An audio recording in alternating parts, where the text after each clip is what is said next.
ஏமாச்சான் சொல்லு. துபாய் போயிட்டு வந்தீங்களே, எனக்கு ஒரு சட்டை துணி வாங்கிட்டு வந்து கொடுக்குறாரா? ஆமா, சட்ட துணி.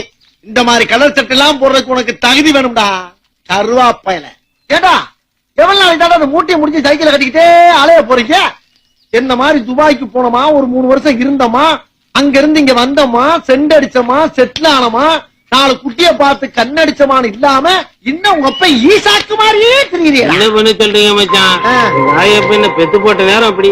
மச்சான் முன்ன விட நீர் இப்ப ரொம்ப சில்லுன்னு இருக்குது. மாப்பிள நான் மட்டுமாடா சில்லுன்னு இருக்கேன்?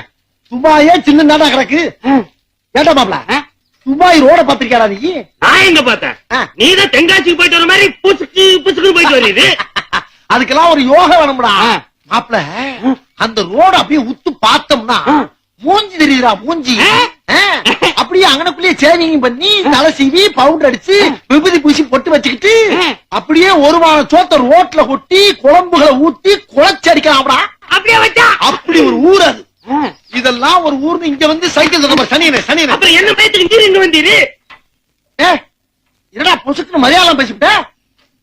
ஏண்டா இங்க வந்து 4 சாய் சந்தை பாக்கணுமே, இந்த மண்ணை மாத்தணுமே பிரயாசப்பட்டு வந்தோம்னா கேவலமா பேசிவிட்ட ராஸ்கல். எடு செருப்ப நாயால பார்த்து தப்ப செருப்புங்க பிச்சு விடுவோம் பிச்சாமா. இல்ல மச்சான் பேசுறேன், என்னடா தப்பா பேசிவிட்டேன் நானு? என்ன சின்ன பிள்ளைத்தனமா இருக்கு? என்ன சின்ன பிள்ளைத்தனமா பேசிட்டு பெரிய தண்ணியில இருக்கீங்க? இல்ல வில்ல என்ன தெரிஞ்சு செருப்பு தெரியாம சொல்லிட்டு போடா போடா போடா. யாரா அவன்? ஐயய்யய்ய சிச்சி சிச்சி எப்படி என்ன செருப்பு தரிக்கல? அட மச்சான் மரியாதை கொடுத்தா செருப்பு தரிப்பாலாம்ல, இழுத்து வச்சு எடுத்து போடுவான் நாக்க.